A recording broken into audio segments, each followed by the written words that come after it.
Hello, Australia. And welcome to Life Support. The only lifestyle program worth programming your video for. So we can program you on how to live your life. Remember, we're your real life stylists. That's right, Sigourney. I'm Dr. Rudy, and I'm a proper doctor, unlike those self-important PhD doctors who only know what they've learnt in books.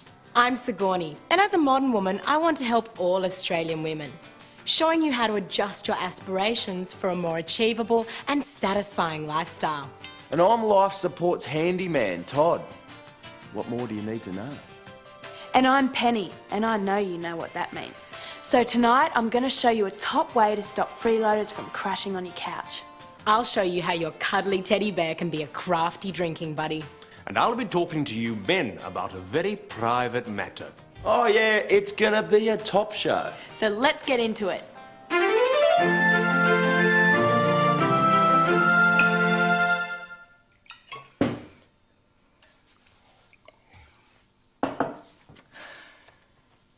Many men have the outdated notion that women shouldn't drink. It's ironic, really. They tell us off for getting squiffy when they're the ones who drive us to the bottle. But as a modern woman, it's only natural that your top priority is to keep your man happy. So I'm going to show you a great way that you can hide your drinking by making yourself one of these. A teddy bear esky. Simply take a teddy bear. You really should have a teddy in the house anyway. They make you look feminine and vulnerable. Then slice open its back. Pull out the stuffing and replace with polystyrene beans. And sew in a zipper for easy access. And there you have it, a secret portable esky that's uniquely feminine. Of course, if vodka isn't your poison, you can use the same technique to make yourself a teddy cask. So discreet. Oh! That's nice, dear. If it weren't for my teddy bear esky, I'd never make it through footy season. Bottoms up.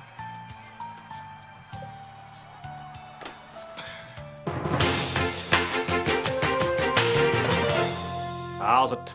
Dr. Rudy here. Today I'm going to talk to you about skin cancer. They're those horrible little clumps of mutant cells you get in your face when you're exposed to too much sun. Did you know that if you immigrated to this country after the age of 15, that you are 5 times less likely to get skin cancer? You see, the sun does most of its damage to native-born Australians when they are children with delicate skin. So this is great news for all us adult immigrants. Whilst those dinky-die Aussies end up looking like pale and pasty vampires, we immigrants can get a fabulous tan. As a medical doctor, I really do encourage all immigrants to this country to get as much sun as possible. Do not slip on a shirt, do not slip on some sunscreen, and do not slap on a hat. Because it's a biological fact that people become more attracted to the opposite sex when they have a tan, which means that sunbathing will give us immigrants an evolutionary edge. Quite simply, a person with a tan will get more sex. We all subconsciously equate glowing good health with fertility, and despite what our conscious mind tells us, we all enjoy going through the motions of trying to get each other pregnant. So to sum up, sunbathing. If you're a native-born Australian, don't do it or you'll die of cancer. If you're an immigrant, get a tan. You'll get more sex. Bye now.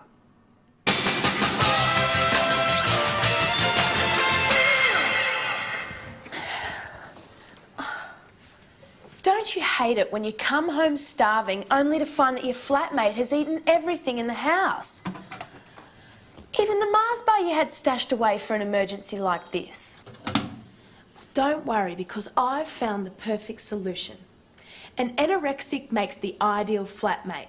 All she needs is some water and some rice crackers, leaving the rest of your food safely in the fridge. A word of warning though, not all eating disorders are so convenient. Just remember that a bulimic can go through an entire fridge in the time it takes you to clean the loo again. So next time you're on the lookout for a flatmate, think thin. He didn't clean himself or wash his clothes, and he just smelled really bad and was really unhygienic. I came back, all my furniture is gone, and he went to Afghanistan. He washed his dog in the bathtub and he didn't clean the bathtub afterwards. And I come back and the mates had had a bit of a fire in the kitchen, you know, and taken off on me. Sneaking into his room, reading his letters. He was cutting himself all the time, and he was cutting his wrist.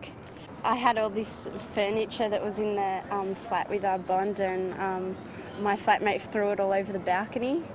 So we lost the bond. I don't know, she was a skits.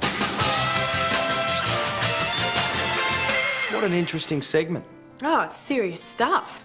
Getting a flatmate's like getting married. After all, you live with them. Sometimes you have sex with them, and at the end of the day, they're likely to rack off with half your stuff. Ain't that the truth? So tell us about your flatmates, Todd. The best and the worst. Ah, well, the best, that's easy. It's me. Yeah, I like to live alone. That way, if you want to wash your work boots in the sink, nobody yells at you. And what about the worst? Oh, God. I used to live with this woman. She was always coming into my room, messing with me phone messages, asking me all these personal questions. That sounds awful. How long you lived with her for? 25 years. Are you talking about your mum, aren't you, Todd? Yes, I am. Mum, if you're watching, I'll be round to pick up me washing tomorrow. Let's get on to the next segment. And Mum, look, I know you mean well, but please don't sew the sleeves back on me shirts. Take a look at this. It's the next segment. Shopping for clothes by yourself is a little bit difficult because you really don't get decent feedback about how you really look. Shop assistants just want your money, so they'll always tell you look fabulous. So here's a way to make sure you get an honest opinion. As soon as you go into a shop, just pretend that you're deaf.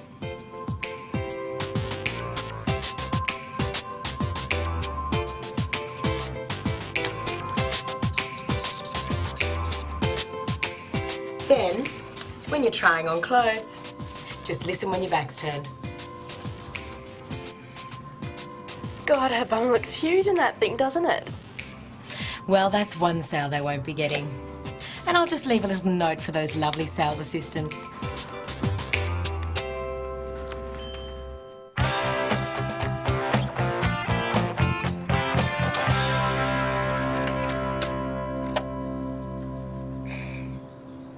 I love a good fix on a Saturday morning.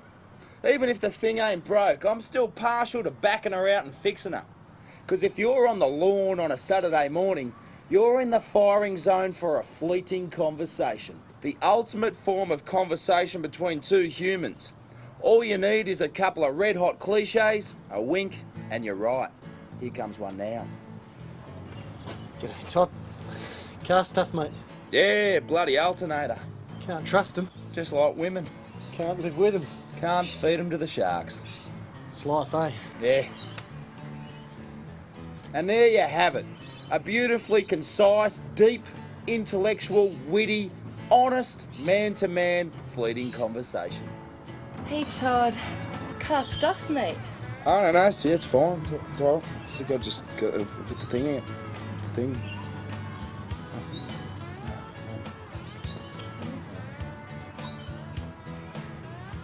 Some people just don't get it.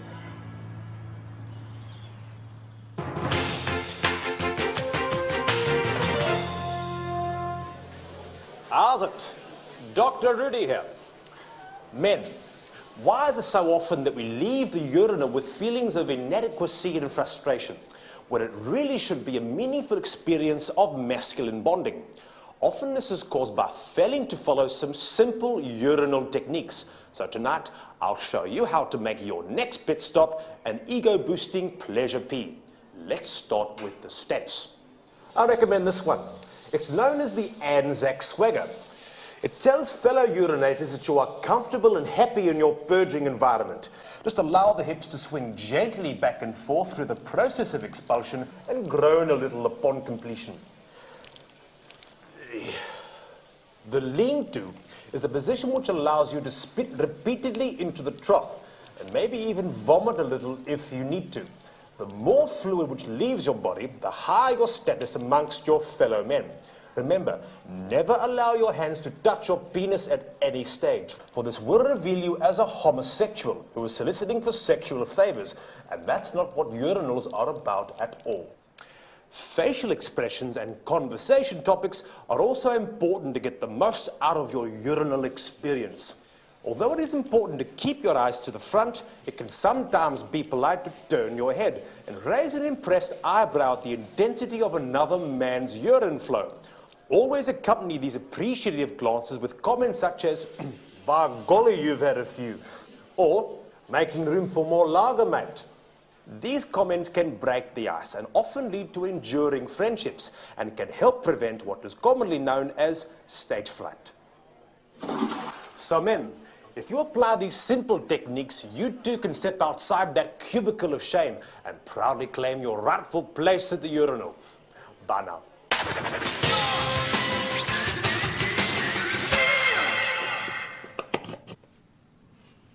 Hi, were your parents hippies? Did they name you after some sort of natural phenomena like a river, a moonbeam or a leaf? It sucks, doesn't it? I mean, when you think about it, it's no wonder River Phoenix had such a self-destructive lifestyle. My parents called me Penny, which is okay, but they had to go and spell it like some Italian pasta dish. Anyway, if you have a ridiculous name, I'm going to show you how you can get retribution for all those years of teasing you had to suffer at school. Sometimes you have to be kind to be cruel. So next time it's your parents' wedding anniversary, send them on a trip to Germany. And don't worry about the expenses. Use their credit card. After you've seen them off at the airport, send an email to the German police and grass them up. You see, over in Germany there are laws which prohibit parents from giving their children weird names. It's true. I read about it in the paper. So in good old Deutschland, your parents are outlaws. Over there, the cops frown upon anyone spelling Penny with 2 E's. And as anyone who was forced to study World War II at school knows, those Germans can be really strict. Now just sit back and let justice take its course. An Australian couple has been arrested in Germany for breaking local naming laws. Thanks to my understanding of foreign culture, I've been able to get sweet revenge on about 2 decades of parental abuse. Holidaying in the town of Bonn. Well, Dr. Rudy, the letters just keep pouring in. Even though I'm sure I made a point last week of asking all of you at home to stop writing in for a while, just so we can catch up on our current overload of your problems. Well, Sigourney, I guess some people just can't help themselves. And when you need a problem solved, you should go to the experts. I guess you're right. Some problems need instant attention. Like this one, from Tessa of Guildford. I have never seen anything so distasteful as some of the segments featured on your show. Every time I tune in, there is another story that makes me so irate, I cannot actually believe that they let you people on television. Well, Tessa, don't worry. Life support is here for you, so here's a simple solution to your problem. Don't watch. That's all you have to do. Don't watch. Pick up your remote, aim it at your television set, and turn it off. That's all you have to do. If you don't like our show, don't watch. Another problem solved. And it felt really good. So let's solve another one.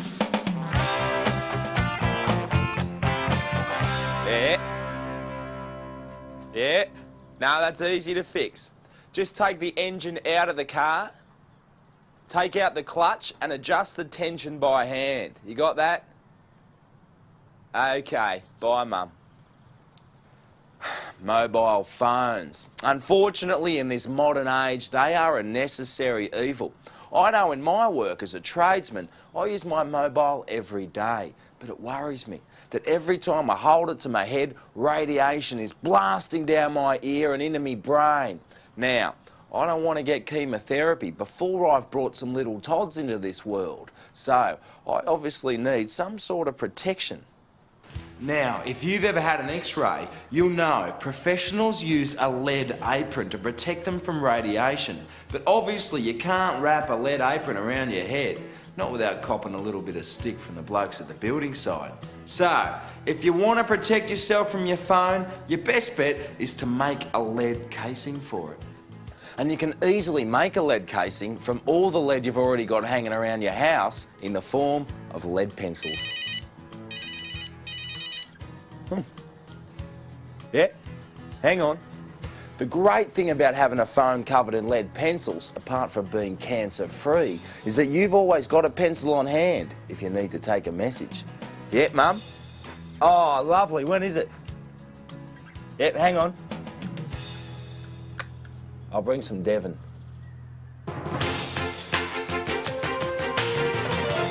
A lot of people are very wary about giving out their credit card details over the internet. Well, there are a couple of things you should know. One is that a series of international court decisions has put the responsibility on the credit card provider. So if you find an internet charge on your statement and it can't be connected to you, the credit card company has to refund your money. No questions asked. What this means is that you can shop with confidence, and far beyond, in fact. So what you need to do is get yourself a credit card buddy, someone like Penny here, who you can trust. Then you simply give each other your credit card details and go on a shopping spree on each other's cards. And a month later, when you get your statement, you simply ring up the credit card company and tell them that someone has been fraudulently using your card. After all, what would I want with makeup, boots and Slipknot CDs? There's no way that I would order back issues of The Phantom or a complete set of Bodybuilders free weights. Yes, the postage on those from America was horrendous, but it doesn't matter because we both got all our money back. And the only thing we had to pay was $20 for the post office box. And we put that in Todd's name. Yes, an excellent idea. So get yourself a credit card buddy today. Then sit back, relax, and go shopping. Oh, Slipknot bootleg! I have to get it. Go ahead, Penny. It's my treat.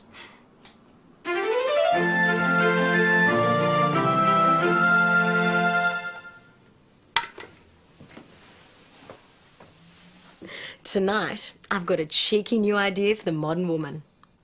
Just how do you keep the romance sizzling if you want to sleep with the same man more than once? After he's taken you to his place and he's taken you at yours, things can get a little, well, dull. So, here's an idea. Why not spice things up a little and get down and dirty with your man in a sleazy motel? Of course, you'd never be seen dead in one of those places. So I'm going to show you how to recreate that sleazy motel room feel in your very own home.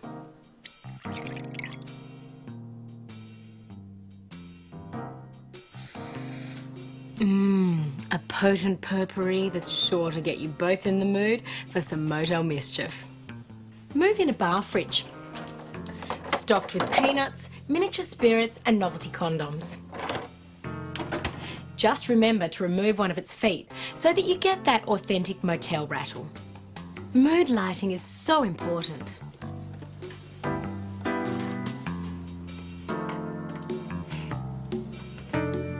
Of course, the idea of being close to strangers will always heighten your arousal. So hire a suitable movie, turn up the volume and play it in the room next door.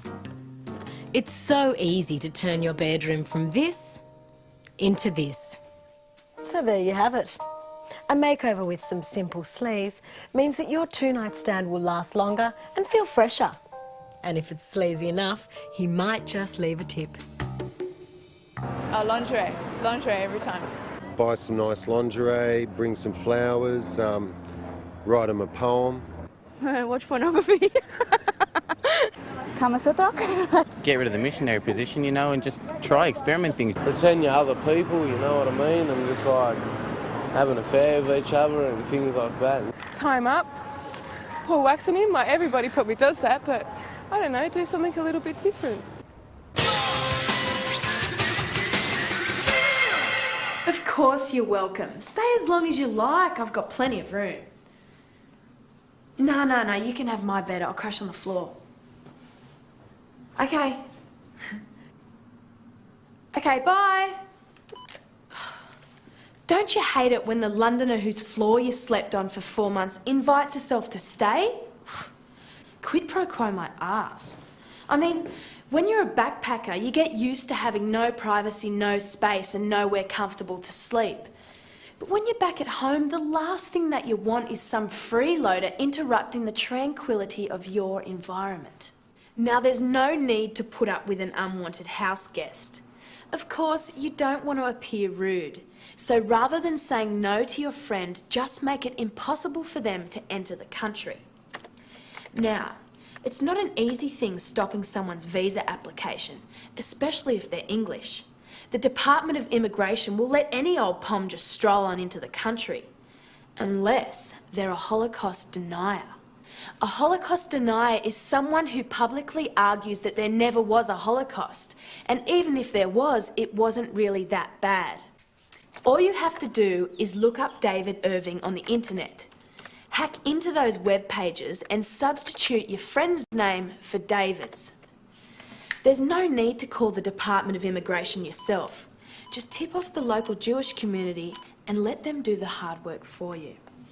Hello, how come this woman, Jane Smith, is coming to Australia? Who is Jane Smith? I'll tell you who Jane Smith is. She's a Holocaust denier. She is. She's saying all the same things as David Irving. Take a look for yourself. It's all over the internet. I have to go. I've come over all verklempt. That's me off the hook from having to play hostess. It'll take her months to cut through the red tape, clear up all those misunderstandings and make amends with the Jewish community. Which gives me plenty of time to change my address and get an unlisted phone number.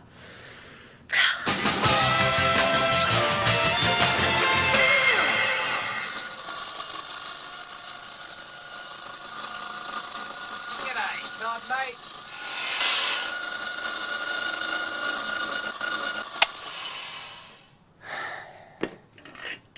Using power tools can be pretty dangerous. If you do happen to cut off your finger, or in this case, your thumb, then take a tip from Todd.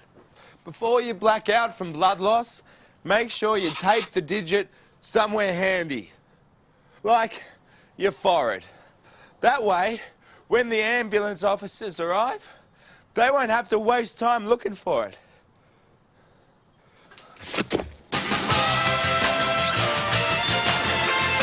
Geez, Todd, are you all right? Oh, yeah, don't worry yourself, Penny. It's all smoke and mirrors. Television. Don't believe everything you see on the telly. Really? Yeah, it's just a little demonstration segment. Oh, couldn't you tell by my performance? Well, can you believe it, but here we are at the end of another program. Yes, the end of our 6th show. As good a reason as any to make a fool. English rhubarb fool, served with custard. Why is it called a fool? Because you're a fool if you eat English cuisine. Anyway, tune in next week. Because we may have a couple of surprises for you. Until then, remember, when no one else is there for you, we are. Good night, Australia.